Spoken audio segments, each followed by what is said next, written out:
Welcome to Crypto and Gaming, where we speak about tomorrow's games today. Brought to you in part by OneUpGaming.io, the metaverse of tomorrow today. Also brought to you by the Finding Genius podcast, discussing medicine, health, and bioscience on iTunes, Spotify, and all your other favorite places to download podcasts onto your favorite device.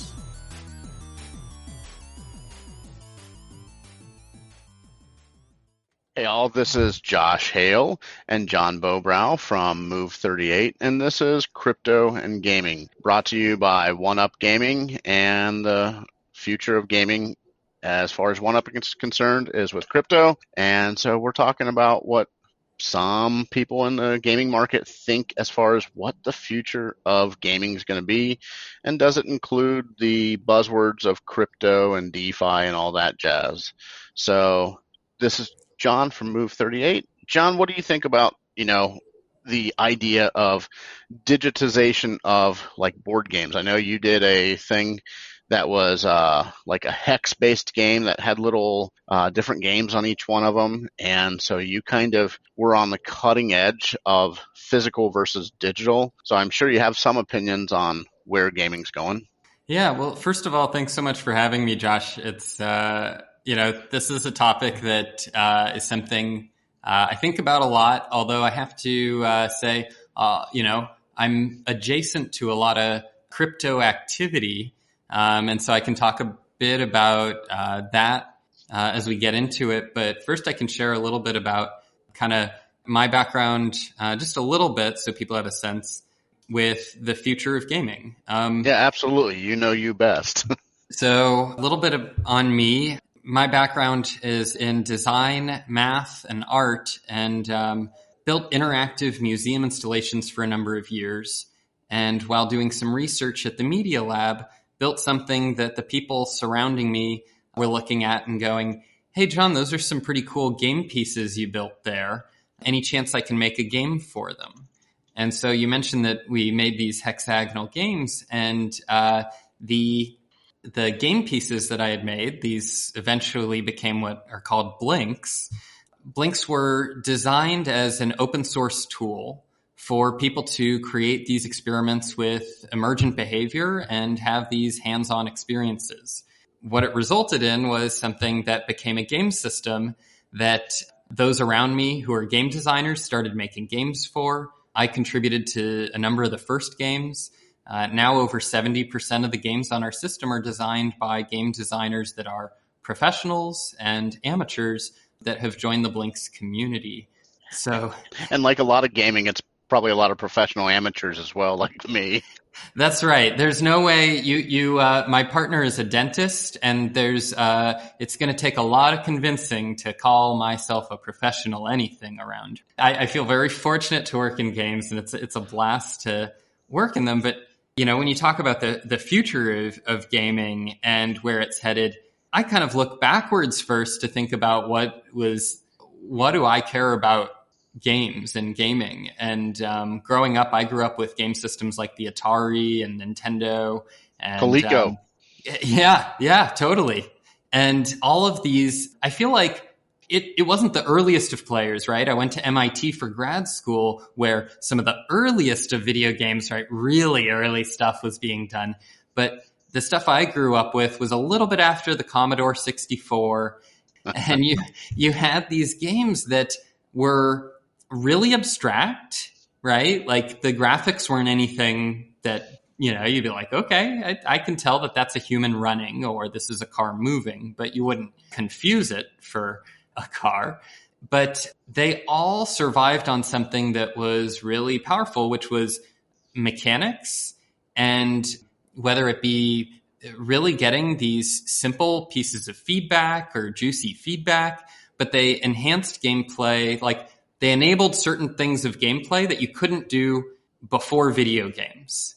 Well, not only that, but shared experience, right? Like, when I was playing those games, I'm probably nearly as old as you, or maybe even much older. The games we were playing on the digital stuff, like my brother and I might play, Monopoly or something, but ultimately we ended up, getting mad at each other and throwing pieces at each other. Whereas when we started playing the Coleco and the Atari, and we had all three of the Ataris, the 2600, the what was it, 54 and the 78, something like that, Yep. and they weren't like, if I remember right, they weren't even that different. They just looked different. The games there, like you said, they were abstract games that weren't all that exciting, but there was something special about trying to help somebody, like on Missile Command, shoot the missiles and telling them, trying to figure out a system of, no, you need to be 20% up the screen on the left side, and nobody would ever agree on what that system was, but you were yelling at each other while you're playing. And I think that leads into like the modern world of what you're doing with the Hex stuff. And I'm probably saying it wrong. The Blinks, I think, is the brand. The Blink stuff, it's the shared experience that makes a lot of the stuff that is happening today interesting, right? I couldn't agree more. I mean, for me, I feel like, we've doubled down on the fact that the future of gaming is in-person gaming. I don't think that, I can be pretty pointed on this. I think there's a lot of people working really hard right now for, bringing gaming straight to our face. And I think there's a lot of incredible work being done there. And I know a number of the people working on it. And I used to build augmented reality experiences, multi-million-dollar experiences for museums like the Museum of Science and Industry in Chicago. And so, I think that tech can bring us all sorts of experiences that we couldn't have had before. But I think that gaming has a long history, and the thing that's remained Game Boy VR. Yeah. I remember what was Nintendo Nintendo's VR headset? Virtua Boy. Was that what it was called, or was it Game Boy VR? I don't remember. That's been so long. Well, I remember renting it from a Blockbuster. So did you really? It was. You could only draw to your virtual world in red, and I believe it used a laser technology to do it. But I think the thing that ultimately for Virtua Boy that was a failure was it was, you could kind of cheer on you couldn't see what the person was doing in the headset. Right. It's something you couldn't share. And I remember the first convention I went to with virtual headsets, and I think the first game that I saw that was a real hit, at least for me and the crowds around, were Keep Talking and No One Explodes. Something like that. I don't remember it. It's a game where the person in the virtual headset is defusing a bomb, and the people outside have a paper binder, and they have instructions about what kind of buttons do what. Oh, so it's almost like the NASA instructions where they're, on the ground versus actually there. That's interesting. I can see that. That's cool. It's Gary Sinise in Apollo 11 sitting there going, it's the box and put it together this way, Tom Hanks. Yeah. Spoiler alert. God, I haven't thought about that name in a long time. But those experiences, I feel like those kinds of, it was like that miscommunicate, that having to, these are the kinds of things we deal with in real life. We're dealing with them over Zoom. We're dealing with, and games abstract those things and make them fun. And so VR can be really fun. I've had really fun VR experiences. Move38, our current game system, is bringing digital things out of the screen and into the physical world. Almost in reverse, right? Yeah. And there's another aspect that I think is worth discussing here, which is, I don't know about you, but growing up, for me, one of the coolest things about the games for the Nintendo game system was the gold Zelda cartridge or the blue and red Pokemon cartridges. The collectability of the things that were a little bit different. Yeah. There was something about A, this is personalized, B, the collector's aspect. There was also camaraderie, right? I was, I don't know, maybe in, I think, middle school when Pokemon came out, and they even started making different colored Game Boys, and it depending on which cartridge you bought, it was the same game. But depending on which cartridge you bought, people, you'd be like, oh, cool. you got this one? Cool. You've got Squirtle, you've got Charmander. Like these are and you start to align, you feel closer with people or you relate to in the same way that like when somebody comes over to my home, they've never been in my home, they go, "Oh, you've got that Michelle Gondry DVD? I love Michelle Gondry's music videos. And then all of a sudden we can talk about that, and it's scaffolding to be social." Like the water cooler conversations after an episode came out years ago, and now everybody just binge watches everything, and nobody goes to the office either, so there is no water cooler. It's interesting finding these replacements because I don't think that these needs, they're very basic human needs. Right.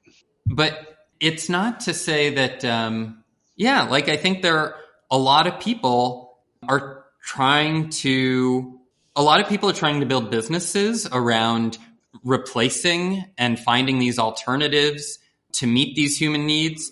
Other companies focus, not companies, but artists, individuals focus on creating, okay, here's an opportunity. These needs aren't being met. We can, with new tools today, meet them in new ways.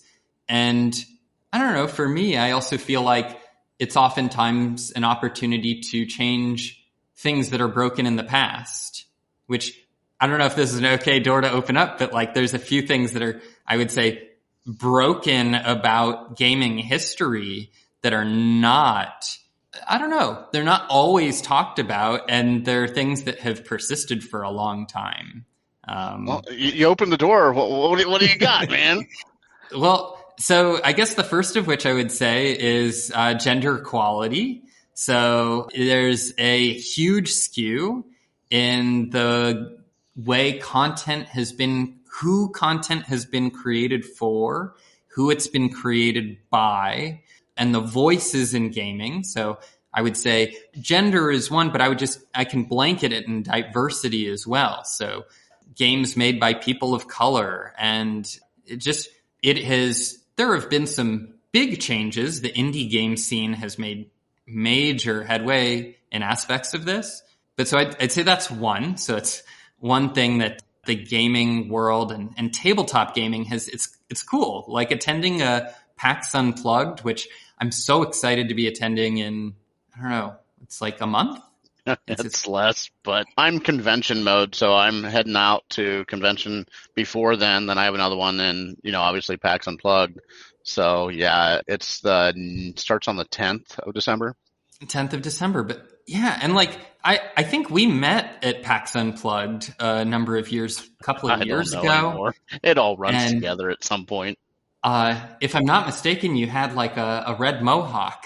And I still wear my glasses to conventions too. They're a very important part of my demeanor. So it's I barely recognize you without them.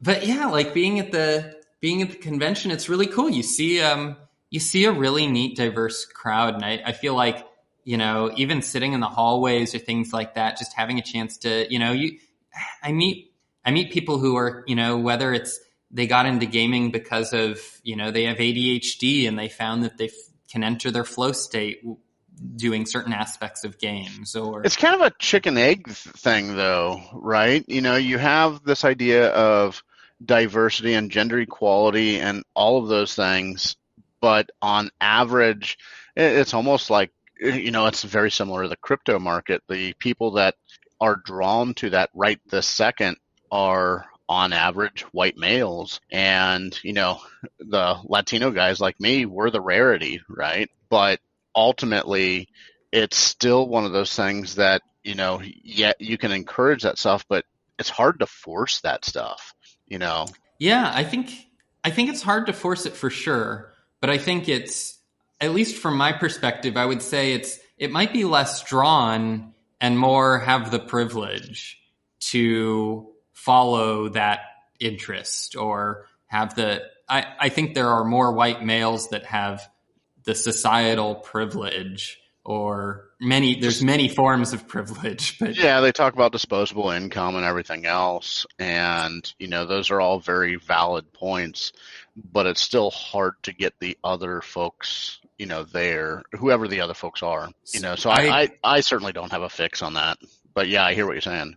So I think it's one interesting area. And I think as being somebody who's focused on the future of gaming, I think it's our job for Move38 to, lower barriers of entry, right? It has to be of the community, for the community, but I think there's a lot that we can do from an effort and an investment standpoint to really, help add momentum to that shift. I don't think it happens without recognizing it's a thing.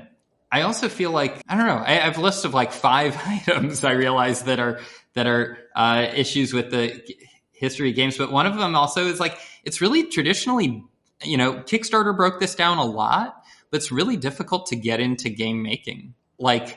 Being a published game designer has been a really difficult thing historically. And so self-publishing has become more common, but I also know that most self-publishers, or at least a lot of them, choose to do so simply because they couldn't get picked up. It's not that they wanted to start a business or they wanted to be inviting their friends over to fulfill 1,000 Kickstarter boxes.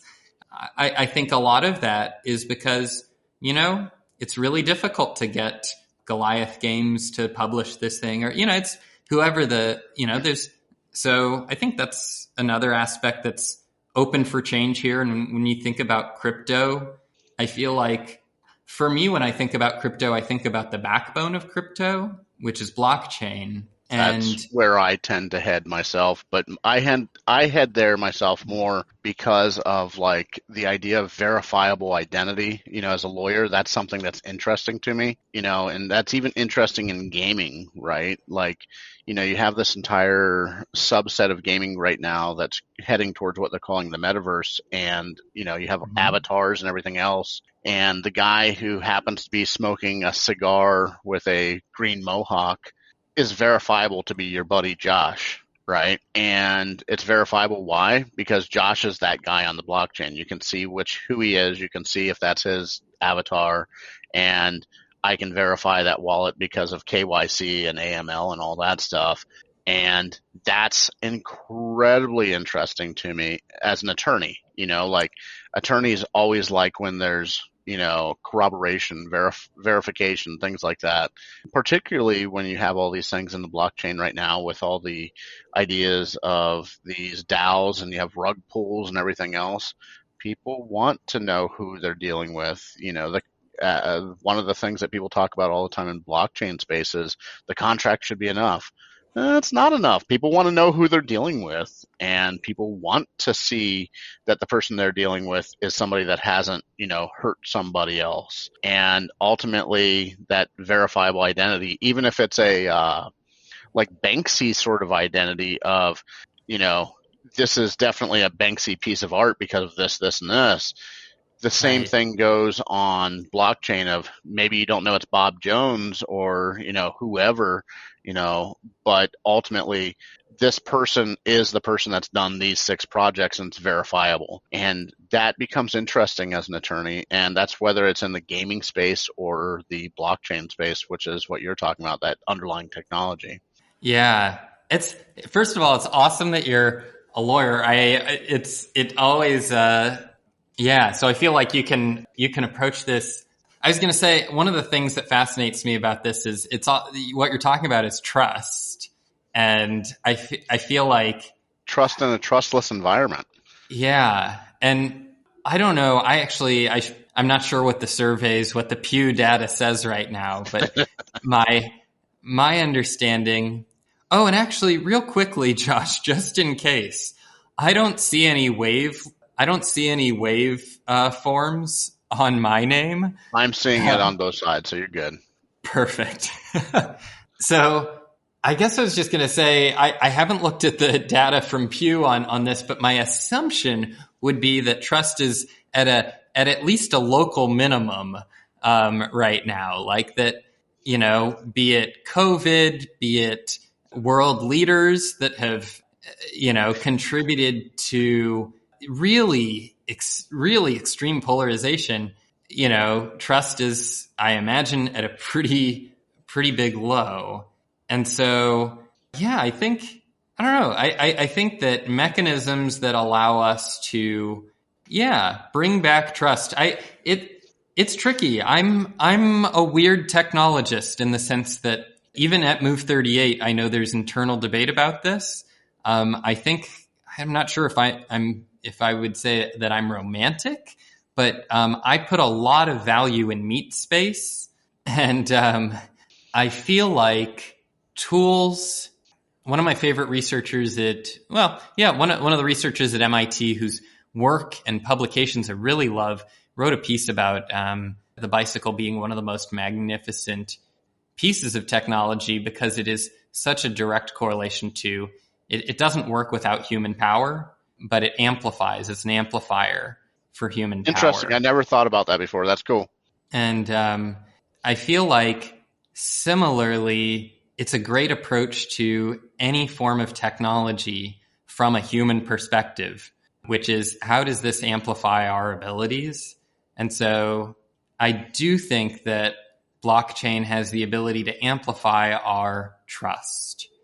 The scary thing about that is right now, at least from my perspective, if we're in a time when people are not trusting, then can it amplify it in a direction that will it amplify the fact that, man, this is not verifiable in this way? And it's like, well, this community doesn't have access to this tool right now. And so I feel like one of the most important things for avoiding some really further polarization is really making sure that there's good access. Yeah. Don't you think that the trust is a little bit like, and the only reason I bring this up is because, I have a 9-year-old daughter, and she has started a business raking leaves. Of course, we're in the time of year where the leaves will be gone by next week, but there's that idea of seasonal business is a good idea too. You need breaks. Sure. I guess what I'm thinking, though, more than the seasonal is, as she does whatever she's doing, whether that's, raking leaves or mowing a yard or babysitting somebody's kids or whatever, there's this idea that there is, the more she does it and the more she has good results, the more other people are going to say, this person did this and this person had good results. And there's a trust built in having previous activity. And that's kind of what I'm alluding to in the blockchain, is the idea of previous activity builds trust. I think that's actually a really strong point. And I think, I do think having, right now, or at least, we have a lot of physical artifacts that represent or can represent history. There's titles, degrees, things like that suggest. I think one of the things that was pounded into us before, at least, before applying to the Media Lab at MIT, it was like, if you're here for a degree, it's the wrong place to go because the degree doesn't mean anything. I would say there's some, you can't take that wholesale, but ultimately it's what are you making? What are you building with your time here? What is the, I think with your daughter's business and her raking leaves, I think the track record, the ledger of her doing that work is a valuable thing. But I think just as valuable, if not more valuable, are the threads, the network she's building, because the person whose leaves she raked then says, my neighbor over here needs their leaves raked. I think the bonds to people, the networks we build, I think that will continue to be one of the most valuable things. And of course, having that track record behind it can actually, I think, solve a lot of things. I know there's a lot of people who actually have incredible networks and have gotten away with some really horrible stuff because of their incredible networks. And it's like, man, if what was really going, if their track record was really visible here, that network would probably have stopped growing. So, I think there's some good accountability that can come with it. And you're now doing Blinks as a bridge to meet space. Let's use a crypto term. You're bridging meet space, right? But what do you think is next for the next bridge for Blinks as a brand for another bridge to crypto space? Yeah, so this is an exciting time for us. So we just had a new director of games join us, Ryan Courtney. We have in 2022 some exciting releases coming. We've seeded this to our community, built essentially the next gen for Blinks.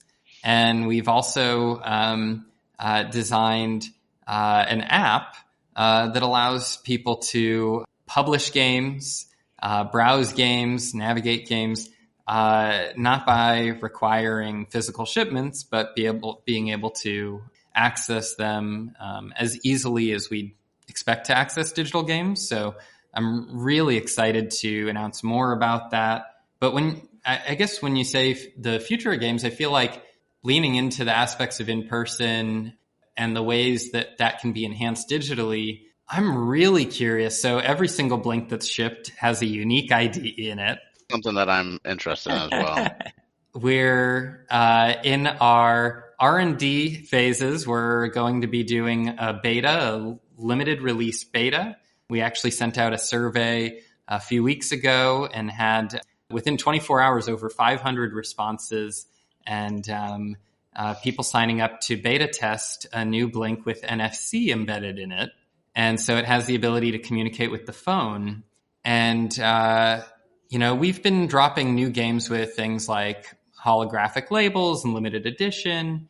I think there's a lot of space here. And my background is more, art, design. And so, for example, one of my friends, an artist, Chantel Martin, her latest works, she's been, she's like a Uber collaborator.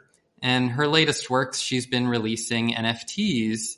And I've seen a lot of my digital arts friends publishing works that for the longest time have lived on hard drives, and now people are having a chance to go, yeah, I love that piece of yours. I want to own it. And I think that for Blinks, I think that for the community, I think that there's a really exciting opportunity for people to not only be participating and leaving their, not only their creations, but also to participate both in physical and digital ownership. And I think there's something powerful about the things you decide to own. I think that's a very interesting thing. It has a lot to do with what we're working on without getting into it too much on this podcast. That's not the focus. But yeah, ownership is such an important thing. And, you look at all of the things like Netflix and MP3s that you get for your iPhone. You don't own any of them. They're licenses. And the company can take them away at any moment because they don't like you or they disagree with you about whatever, and as a lawyer, I kind of have a more, concrete view as to ownership. If you buy something, it should be yours. And so I think there's a lot of folks that are starting to think about that idea of ownership and the way crypto can do some of that. With that being said, sir, it has been a pleasure chatting with you. I really appreciate you coming on to Crypto and Gaming and talking about the future of gaming as you see it, both within the digital world and in meat space. Thank you so much, and we'll be glad to have you on another time, and we can talk about, the ideas of ownership and what people are doing going forward to create more welcoming environs in gaming as well as in crypto. Thanks awesome. so much. Thanks, Josh. This has been a presentation of Crypto and Gaming Podcast. Thank you for listening. We are actively looking for more people to discuss crypto and gaming with and how they relate to each other going forward. You can email me at hello@tabletop.works and we'll be in touch. We'd love to hear what you have to say regarding crypto and gaming. Thank you again for listening to Crypto and Gaming, the podcast.